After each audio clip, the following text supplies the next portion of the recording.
I am inviting you now to turn your Bibles, please, in Romans chapter 2. May PowerPoint pa naman tayo dyan, pero alam nyo talaga minsan, hati yung puso ko dyan eh. Alam ko na pwede naman talaga na PowerPoint na lang. Pero gusto ko pa rin na may mga Biblia kasi tayo. No? Dahil ang pag-aaral naman natin ng salita ng Diyos ay hindi lamang po congregational. Pag-uwi ninyo, maganda, tinitingnan ninyo. Totoo ba yung sinabi ni Pastor? Gusto ko actually ganun. You be serious kung yung pinreach ng pastor ninyo ay salita nga ba ng Diyos or kunwari lang ako rito. Na-encourage din ako kahapon yung kausap ko ngayong mga kabataan concerning sa nabanggit nila na nagsisimba rin sila sa iba't ibang places din dito. I don't know kung ano talaga yun, pinasok ko na lang na Christian Church. Isa sa Nazarene mismo, isa dito sa tapat ng Walter. Pero medyo tatawa siguro na sabi ng isang bata ron, sabi niya, tinanong ko kasi kung gaano katagal yung service nila. So bagit niya yung tagal na daw, 9-12. Tapos nagulat ako na bagit niya tagal ng preach ng pastor. Sabi ko, buti nakikinig kayo. Na-encourage ako doon kasi siguro kung compare sa akin, hindi ako matagal talaga mag-preach. Pastors preach 1 hour to me, but not 1 hour. And so I pray that you will be listening because Romans 2 is a bit just like Romans 1. Sabihin na natin medyo seryoso ang side, no? Pastor, pwede bang huwag na lang natin pag-usapan yan, napaka-seryoso. But you know what? Hindi ko pwedeng malagpasan ito. These are not my words. These are the words of God. Kaya hindi ko ipagdadamot sa inyo ang salita ko ng Panginoon. I entitled the Word of God this morning. This will be part 1 again of the start of Romans 2. Understanding God's righteous judgment. So last week, just this last week, I went to a small fruit stand. Tindahan ko ng prutas. Malapit ko sa Libesa. And I bought several fruits. May banana, I bought a banana, kahit na si Emma hindi na masyadong kumakain banana. I bought watermelon, avocado, saka orange. Doon po sa small fruit stand. Sa tagilid na po ng Bibesa. The storekeeper weighed the fruits bago siyempre ibenta sa akin. Kailangan mong timbangin, no? And to check the corresponding weight na may corresponding price. Kung 1 kilo, obviously, pag mas magaan, mas mura kaysa doon siyempre sa origat. And so, watermelon, isang piraso pa lang, bigat na kagad. Pinili ko yung small size sa watermelon para medyo makatipid. But we know that when you buy things like that, the heavier the item is, the costly the price. In relation to the sins of man, in relation sa kasalanan natin, man may think that our sins are like those fruits na binili ko. Man may think that our sins are like, you place it in a weighing scale. And the judgment of God depends on the weight of our sins. Ay, mas konti kasalanan ko sa Kanya, therefore, hindi ako husgahan ng Panginoon kaysa sa Kanya. We think that way. Now, while it is true that in some sense, the Bible teaches that there are sins that are more evil than others, let me remind all of us this morning that the Bible also teaches that before the eyes of God, we are all guilty of sinning against Him. And before Him, all sins pantay-pantay. Walang 1 kilo, 2 kilo, 5 kilo. No. Pantay-pantay. So about 3 weeks ago, we ended on Romans 1. And if you will go back to Romans 1, please check nyo na lang sa Bibles po ninyo. Ang last verse ng Romans 1. Ang sabi yan, though they know God's righteous decree that those who practice such things deserve to die, They not only do them but give approval to those who practice them. So we ended Romans 1 with a description of humanity's sinfulness and how man is fully guilty in front of a holy God. Walang excuse. At maliwanag na sinabi ng verse 1 in chapter 2, check nyo po, therefore, you have no excuse. So chapter 2 continues that idea that we are all guilty before the Lord and that we deserve to be judged by God. So my sermon this morning will focus on understanding this judgment of God. Ano ba itong judgment ng Diyos na to? Pantay ba ang kanyang dealing sa tao when we talk about His judgment? Hindi kaya nagkakamali ang Diyos sa pag-pronounce niya ng judgment sa atin? And just like what I told you earlier, it could be that at the back of our minds we say, mas mabait naman ako sa kapitbahay ko. Bakit ako huhusgahan ng Diyos? So overall, when we will deal this morning with this truth, that when God judges, He judges with righteous judgment.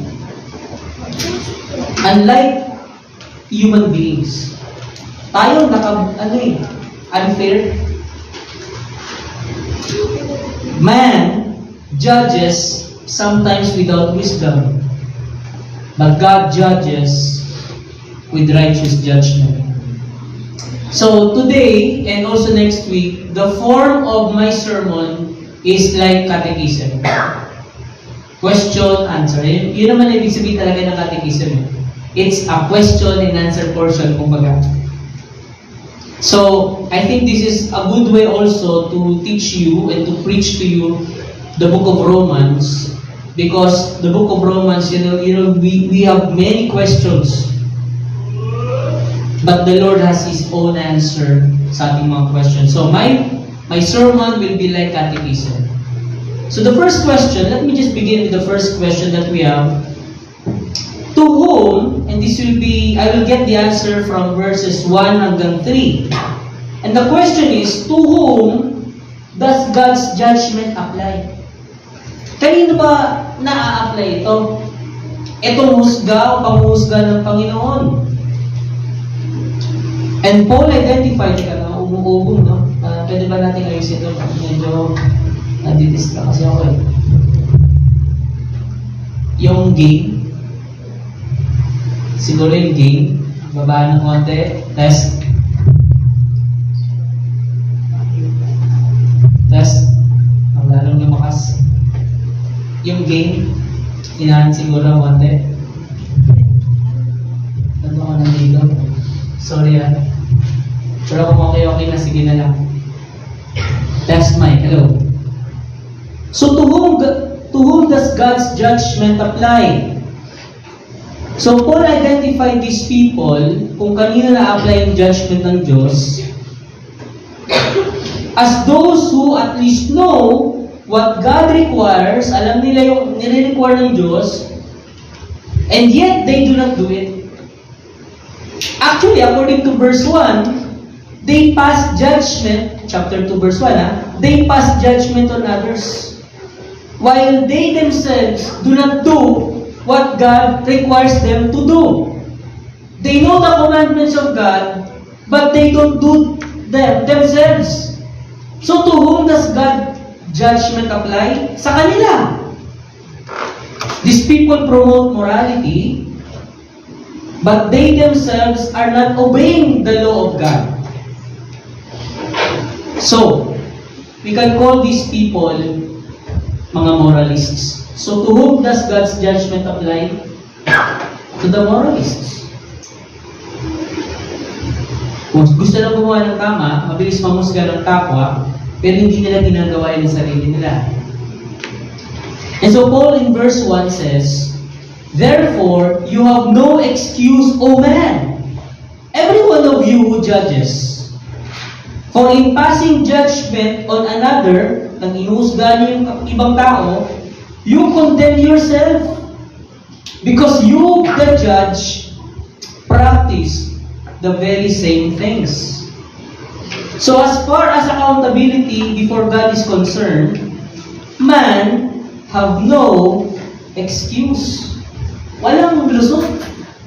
Actually, pwede ko lang sabihin dito, sinners generally. To whom God's judgment applies, sinners. But contextually, Paul was talking about those people who are moralists. Gusto lang, morality is good, but it is also dangerous kapag hindi natin yung ganyan ang morality. Morality goes this way. Magpakabait ka lang, goods ka na. But God will still judge if you are like that. Because ang ating kasalanan ay hindi mariresolba sa pagiging mabait. Kahit gaano ka ka-moral, morality maayos, mabait naman ako mas eh. Hindi naman ako nagmumura, tumutulong ako sa kapwa ko. No! Your sin is still intact kahit maging ikaw ay part ng moralists. And we are all in that sense moralists. But as far as the accountability before God is concerned, all of us have no excuse. Sabi ni Paul, therefore you have no excuse. Alam niyo yung salitang no excuse na yan? You remember, I think, mga 6 weeks ago, go back to Romans 1:20. Makikita niyo ulit yung salitang yan. Romans 1:20. For His invisible attributes, namely, His eternal power and divine nature have been clearly perceived. So, ang sinasabi nito, alam ng mga tao na may Diyos dahil sa kalikasan. Therefore, itong mga tao ito, ano sabi sa huli? They are without excuse. The same wordings ni Paul in Romans 2, verse 1. So, Paul was telling his Jewish readers, by implication, that their knowledge of God's law does not excuse them from God's judgment. Kahit ang mga Hudyo pa ang tinaguri ang God's chosen nation. Uy, kami yung chosen nation. Sa lahi namin ang galing si Jesus. Ang sinasabi ni Apostol Pablo, hindi pa rin kayo absuelto sa judgment ng Diyos. Kahit kayo pa yung chosen nation. And this applies to all humanity, my friends.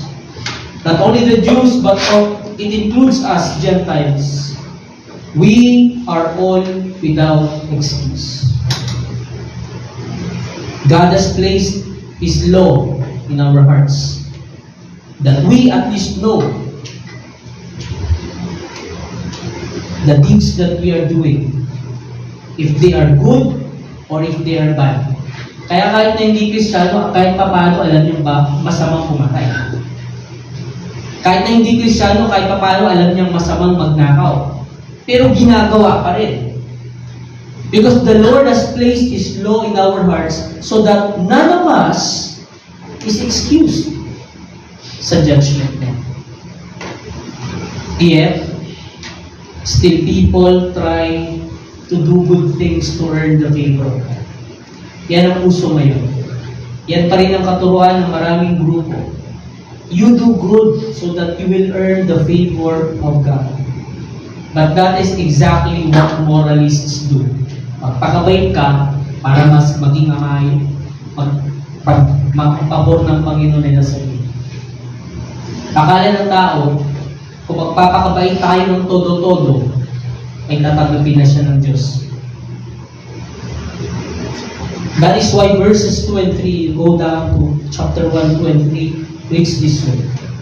Basahin ko po We know that the judgment of God rightly falls on those who practice such things. Do you suppose, O man, you who judge those who practice such things and yet do them yourself, that you will escape the judgment of God? Wala. Even the moralists will receive the holy judgment of God. I want us to notice also the usage of the words, O man. Nakita niyo yung sa verse 1, Romans 2:1. Therefore you have no excuse, O man. Tapos baba ka sa verse 3. Inulit yan. Do you suppose, O man? I think kung ang hawak ko ay New American Standard Bible, may konting difference. Pero kung hawak mo ay ESV, just like mine, and also kung King James Version, ang hawak mo, ginamit ni Apostle Pablo dyan, oh man. Bakit niya ginamit yung oh man? Now this reminds us that we are mere human beings. Para sinasabi ni Pablo ganito, do you think you can escape God's judgment? When you are merely a human being, you are merely a man. Tao lang tayo. At hindi natin kaya iligtas ang sarili natin sa tiyak na kapahamakan. We are in the same way moralists. Magpapakabait ako para hindi ako mapahamak. But even the moralists will not escape the judgment of God.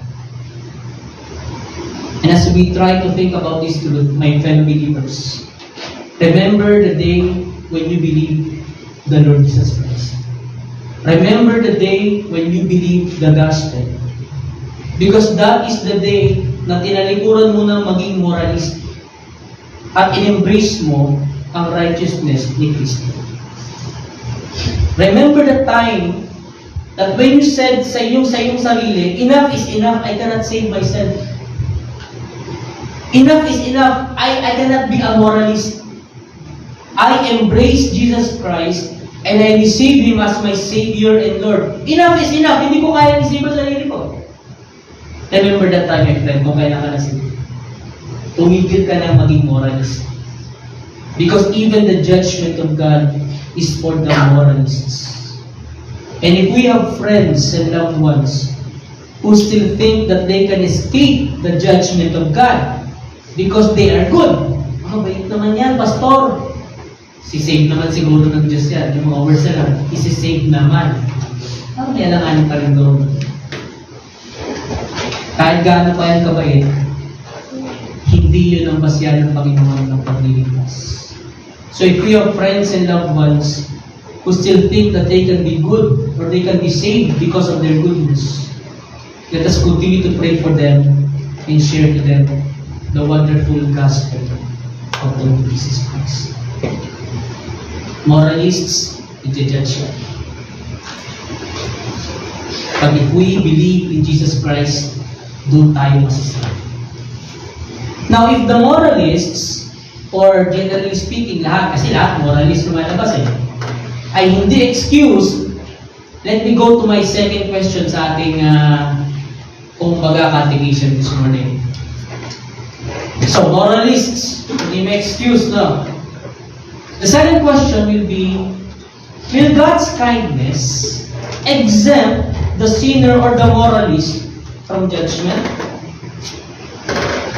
Because if you go down to verse 4, binanggit na Apostle Pablo dyan, ang isa o tatlo actually, mga attributes ng Panginoon natin.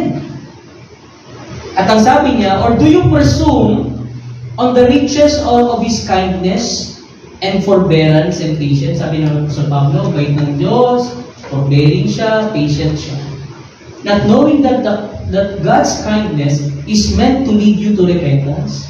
So the question is, ang kabutihan ba ng Diyos ay i-exempt niya ang sinner sa judgment niya? So you already know the answer. The answer is no. No. While it is true that God is good, while it is true that God is perfectly kind and patient, He will not exempt kung sino man an individual from judgment. Minsan naririnig natin ito. Ang Diyos mabait, therefore, hindi niya parurusahan yung mga tao. Ganun naman yan. Marami kang narinig na ganyan, no? God is good, God is loving, God is so gracious, therefore, God will not punish or judge people. But that is not biblical. Kung sinasabi mong loving ang Panginoon, kaya hindi siya magpaparusa, that is not being consistent with the character of God. Because we already know, mga kapatid ko rito sa church, tinuro na namin sa inyo paulit-ulit. Yes, God is loving, but God is also just. He is just. Yes, true that God is kind, mabait ang Diyos. And yet, God is also holy. Ang holiness ng Diyos, hindi kayang harapin ang pagiging makasalanan ng tao. So, ang kabaitan ba ng Diyos, may exempt na ang sinner, mabait naman ng Diyos. Siguro naman, dadaling yung tao niya sa langit. The answer is no. And Paul gives this answer, itong answer na ganito, by way actually of a question. So, if you go back again to verse 4, ang sabi ni Pablo, do you presume? Alam niyo salitang presume? It could mean assume, no? Do you presume on the riches of His kindness and forbearance and patience? So, parang sinasabi dito ni Pablo, ganito, are you assuming that the kindness of God will spare you from judgment? Are you assuming that? So, yun ang sasabi ni Pablo sa mga sinulatan niya. At yun din ang sinasabi ni Pablo sa atin yun. Inaassume mo ba na dahil mabait ang Diyos, exempted ka na sa pag-uusga niya? The answer to that is no. But there is another way of translating this. You know the word presume, kasi English word presume. But in the original, when I say original, is from the Greek, no? Kung saan hango itong English language, o English translation natin. In the original, the word presume means to look down or to despise. Kaya sa ibang translation, I think King James yata yun. Ito to, check your Bibles.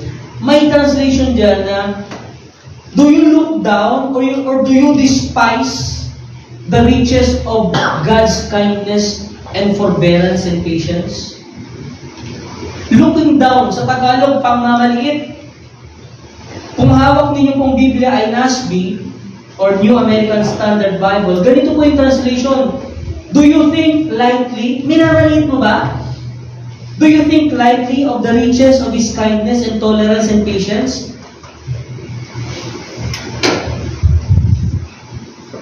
Not knowing that the kindness of God leads you to repentance. So that is another term na ibig sabihin ng presume. Minamaliit nyo ba ang kabaitan ng Diyos? Kaya inaakala mo na porket mabait ng Diyos, ililigtas ka na niya? So anong sagot ng mga moralists? Aba, syempre, gumagawa naman ako ng mabait, na mabuti. Sabayan pa ng kabaitan ng Diyos, siguro hindi na ako dadalhin sa impyerno. Mali. The moralists assume so much that they look down on the kindness of God. When a person says, oh, God will not judge me because God is good, then that person is looking down on the kindness of God. Minamaliit ng tao yun ang kindness ng Diyos. Ang baba at ang babaw ng tingin niya sa kabaitan ng Diyos. Dahil ang tingin niya para sa kabaitan ng Diyos, Panginoon, mabait ka, therefore huwag mo ako dalhin sa impyerno. Balik. But rather, ano sabi ni Paul? Verse 4 pa rin tayo. So, how do we not assume so much of God's kindness? Or how do we not look down on God's goodness? The answer is in the second part of verse 4. Ano sabi ni Pablo? Not knowing that God's kindness is meant to lead you to repentance. Nakita niyo mga kapatid, the purpose of seeing and understanding the goodness and kindness of God is not to assume that we are accepted. The purpose of seeing and understanding the kindness of God is to lead us to repentance. Kapag nakita ng tao ang kabaitan ng Diyos, hindi niya sasabihin o hindi niya dapat sabihin, "Hay, salamat, mabuti ang Diyos. Hindi niya na ako parurusahan." Bagkus, pag nakita niya ang kabaitan ng Diyos, dapat ganito ang sasabihin niya. Ngayon nakita ko na ang kabutihan ng Diyos, pagsisisihan ko na ang aking mga kasalanan. Sabi ni Pablo yan, God's kindness is meant to lead us to repentance. Hindi para mag-assume tayo na wala na tayong kaparusahan sa Diyos. Think about this, my friends. Think about that. How beautiful the gospel is. When you knew and understood the goodness and the kindness and the patience and the forbearance of God, you will not actually say, salamat, ang Diyos ko ganyan. No. But it will lead you to repentance. It will lead you to repentance. Kaya pag nag-share tayo ng gospel, don't ever share to people na mabait ang Diyos. Alam mo, kahit gumawa ka ng kasalanan, isi-save ka niya. No, that's not true. Moralists will be judged. Sinners will be judged. But those who trusted the Lord Jesus Christ will be saved. Bakit? Because the very purpose of understanding the kindness of God is for people to be led to repentance. Hindi ako nagsabi niyan sa kasabi. Now, naalala niyo pa yung mga nag-share sa inyo ng gospel? I do not know kung sino nag-share sa inyo ng gospel. Naalala niyo pa kung kailan kayo na-save? Maaaring hindi niyo na maalala. Naalala niyo ba kung saan kayo nung una niyo narinig yung gospel? Naalala niyo ba kung what is the circumstance during the time that you heard of the gospel? Probably some of us nakalimutan na. But one thing I am sure of, mga kapatid, after you heard the gospel, posibleng ako nag-share sa inyo, si Pastor Berial siguro, si Pastor Douglas siguro, baka may kaibigan ka na nag-share sa inyo ng gospel. After you heard the gospel, you saw your own sinfulness and you saw the kindness of God. That's the truth. Hindi ka nag-presume, hindi ka nag-assume that God will automatically save you. But rather, after hearing the gospel, you saw your own sinfulness. And you saw the kindness of God. And you probably, may mga questions na naglilinger sa likod ng utak mo, ng isipan mo, at sinasabi mo, Lord, why would you send Jesus to die for me? Sino ako? Bakit iligtas mo? Pag-check mo ng pangalan mo sa Christian Ilaria sa Facebook, ang daming Christian Ilaria. Akala natin minsan unique ka. Akala mo sikat ka. Akala mo ang dami nating followers. Ang dami nag-like ng post mo. Ay, ang dami ng Christian Ilaria sa Facebook. Check mo yung pangalan nyo. Kugulat kayo, dami yung company. What I mean is this, mga kapatid. Who are you? And who am I? That Jesus will die for us. Sino ka?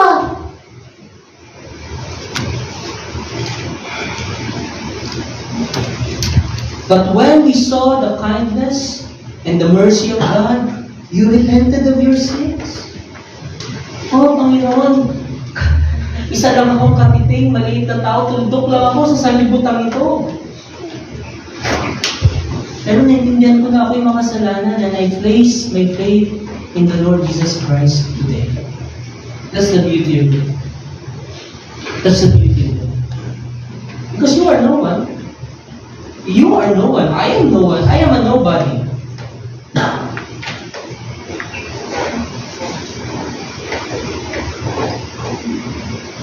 Sabi ng psalmist, ang ganda no? Pag nag-repent tayo ng sins, pag nakita natin yung kindness ng Diyos, matututo tayo mag-repent. Sabi ng psalmist in Psalm 130, if you, O Lord, should mark iniquities, Panginoon, talagang iisa-isayin mo lang sino yung mga kasalanan namin. O Lord, who could stand? Lord, but with you, there is forgiveness that you may be feared.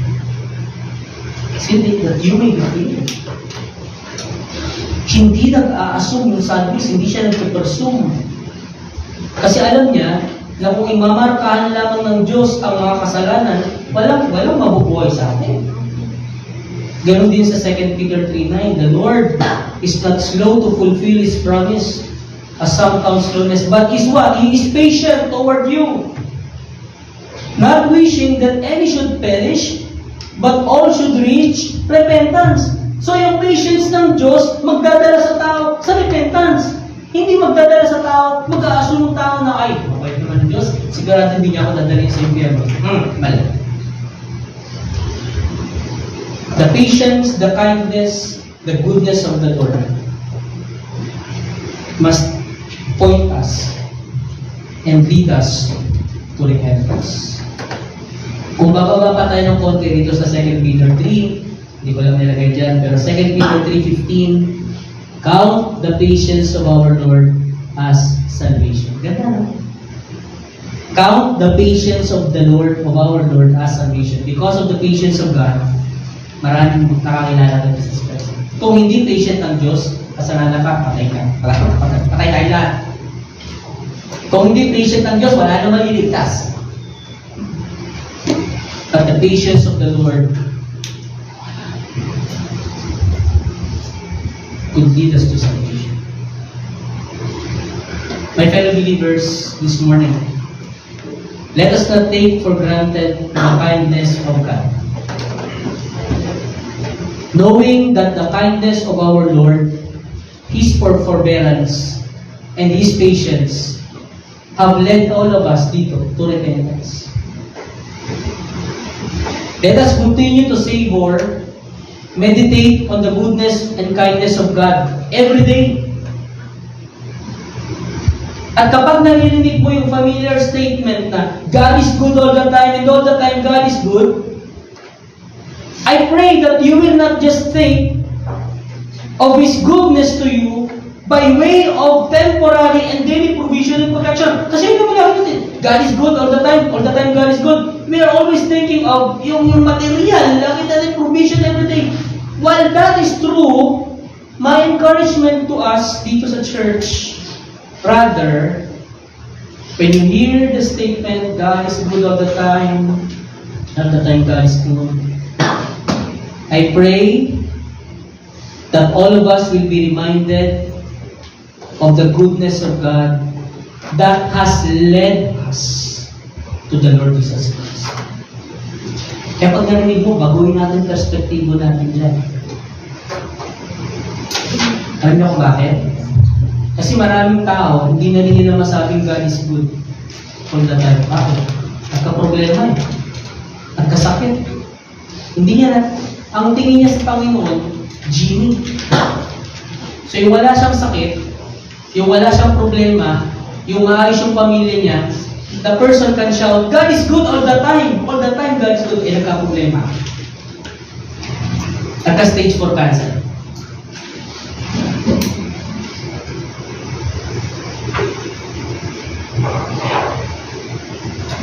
Marami nangyari sa mga.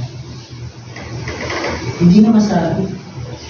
God is good all the time. Kapatid, may we be reminded that the goodness of God has led us to the Lord Jesus Christ. And so when my father, tsaka yung nanay, alam nyo, sa totoo lang, masakit man, alalahanin. Both parents ko, sagarang cancer po sila.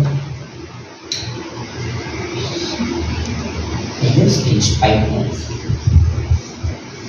But one of my prayers for my mother before she died, and one of my prayers for my father before he died, is that they will not be angry with the Lord. And I pray that that will be true to all of us. Because the goodness of God has led us to repentance. Number 3 question. But what if someone will still not repent? So sabi natin sa second question,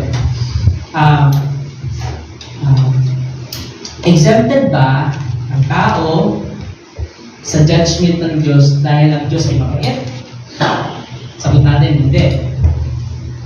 But obviously, people will still not believe in the Lord. So the next question and the final question for us, just this, for this sermon, what is the danger now of having an repentance? Because we all know that not all people will repent.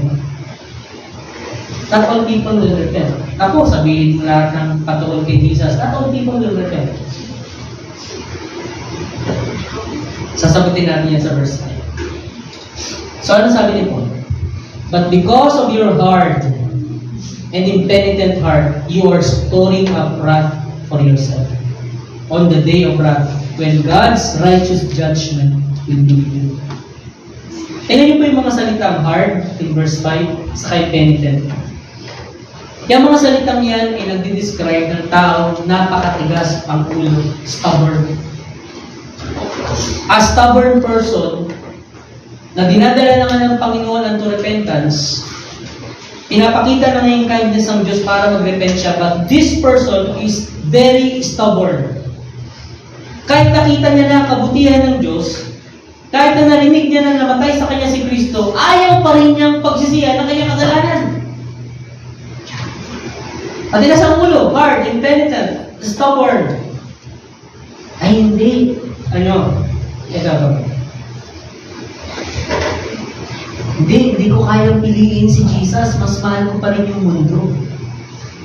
Pag sumali ako dyan sa grupo nyo, kapag naniwala kay Jesus Christ, hindi ko na may enjoy yung mga meron sa mundo. Some people are like that. Stubborn, hard, impenitent. So, let us try to answer this. What is now the danger of having an unrepentant? Pakikita natin yung sagot sa bandang ito. An unrepentant person is storing up wrath for himself. What is this in Tagalog? Nag-iipon or nagtitipon. Nabasa ko ng isang Tagalog na Bible. Sabi nagtitipon, pero okay lang rin kasi Tagalog. Nagtitipon o nag-iipon. Nag-iipon sa kanyang sarili ng puot. A person who is unrepentant is storing up wrath for himself. Now listen, there is something that I would like us to see sa verse na ito. Even though the verse implies that this is about the wrath of God. No, yun yung quote na sinasabi that is being stored. Please take note that God was not the one storing it up. Ang nag-store up nito, yung unrepentant person. So the Apostle Paul is very careful in his wordings. Tatagalogin ko muna, hindi Diyos ang nag-iipon ng kanyang galit sa tao. Ang tao ang nag-iipon ng galit ng Diyos sa kanyang sarili. Is it the difference? Hindi po ang Diyos trigger happy. Sino kaya pagkagalita ko dito? God was not the one storing His wrath. It is man. Baka sabihin mo, Pastor, pareho lang naman yun. Yung galit naman, Panginoon din naman ang nagagalit. But actually, it is not. God is not actively looking for someone to be angry with. But man, on the other hand, is the one actively doing wickedness that deserve the wrath of God. May difference yung dalawa. So, ano nangyayari dito sa mga moralist? Ano yung meron sa mga unrepentant people? Persons. They are continually storing up for themselves the wrath of God. And there will be a day na itong wrath na to, quote na to, it will be poured sa mga tao ito. At ang tawag dito ni Apostol Pablo, verse 5, the day of wrath. Nakita niyo? But because of your hard and impenitent heart, you are storing up wrath for yourself. Kailan? On the day of wrath. Ang day of wrath, hindi masyadong ginagamit ni Apostol Pablo. But this is similarly yung day of the Lord, the day of judgment, the day of Jesus Christ. Because a day will come when God will judge the unrepentant. That God will judge the moralist. Mawit naman na buwan. But I want us to take heart, mga kapatid kong Kristiyano. This is the beautiful gospel. Oh, sarap-sarap ang usapan. I want us all to be encouraged. Because of Jesus Christ, we are not to fear the day of wrath. Amen? Because of Jesus Christ, hindi ka na matatakot sa sinasabi ni Pablo, day of wrath. If you have placed your trust and faith in the Lord Jesus Christ as your Lord and Savior, you will not be judged in the day of wrath.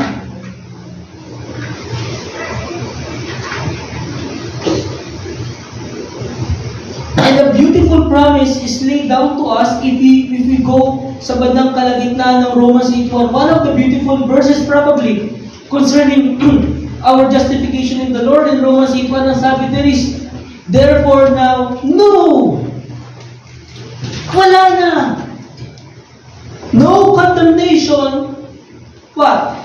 For those who are moralists?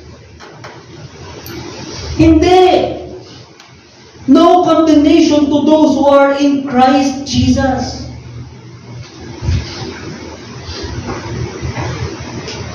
Wala nang pagkukundina sa akin. Hindi dahil mabait ka. Hindi dahil putin moral ka. But because you are in the Lord Jesus Christ. And I pray and hope that we will all be thankful sa katotohanan. I will end this sermon by offering 3 practical implications na manggagaling ko sa sermon ko. Number 1, God's judgment stems from His words. Do not abhor His judgment, my friends. May we not doubt or question, Panginoon, akala ko ba mabait ka? Bakit nangyayos ka? Take note that the judgment of God stems from His holiness. The Lord will never judge apart from His holiness. Ang tao, pwede magkamali.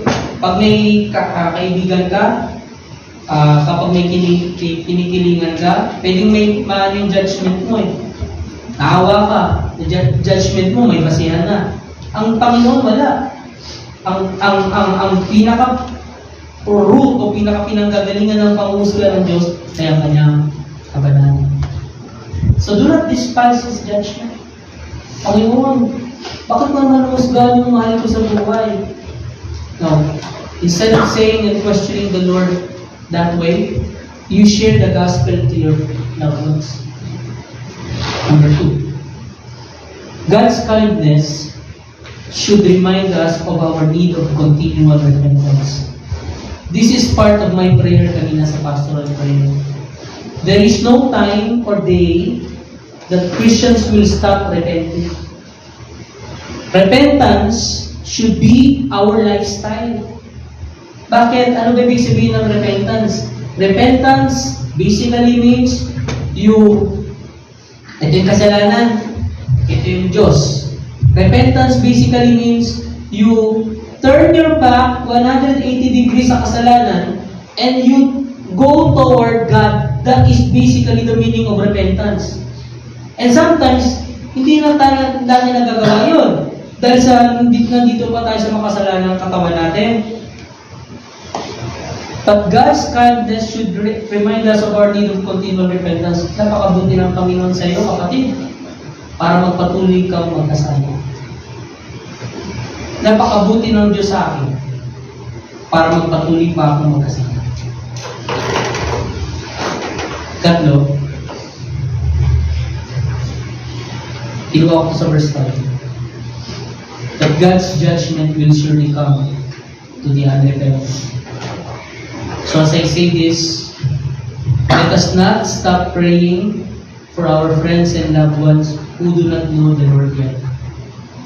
Kilala mo, alam mo, kung magulang mo, kapatid mo, anak mo, asawa mo, pinsan mo, tito mo, tita mo, lolo mo, lola mo, at mga kapitbahay, close friends mo, best friend mo, alam mo, kahit paano, kung nasa Panginoon na sila.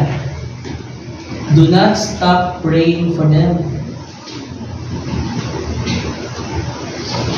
Because surely the judgment of the Lord will come to the unrepentant. Let us pray for our friends and loved ones who do not know the Lord yet, that they will repent of their sins and place their faith in the Lord Jesus Christ.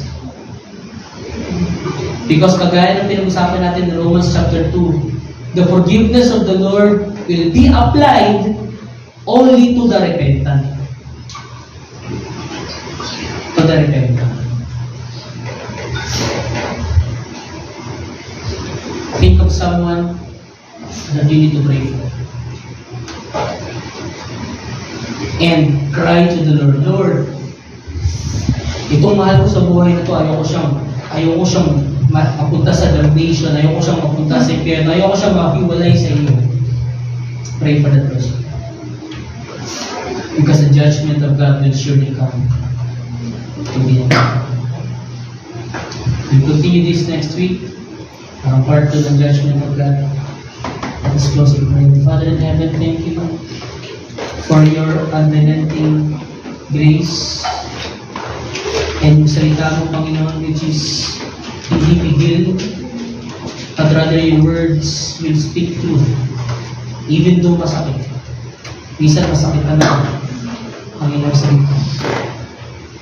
But we trust you, Lord, that the reason why the Apostle Paul wanted to emphasize the sinfulness of man, the guilt of mankind in front of you sa starting chapters ng Romans is because you want us to understand the beauty of the gospel at yung goodness mo by sending your only Son, Jesus Christ, to die sa cross para sa atin. And so I pray that as we continue studying the book of Romans, CECC people will admire you. Will admire you. Will acknowledge your goodness sa aming kalagitnaan. Because you have not left us alone. You have sent Jesus to be our Savior. Now, Father, speak to us and through us. I pray this in Jesus' name.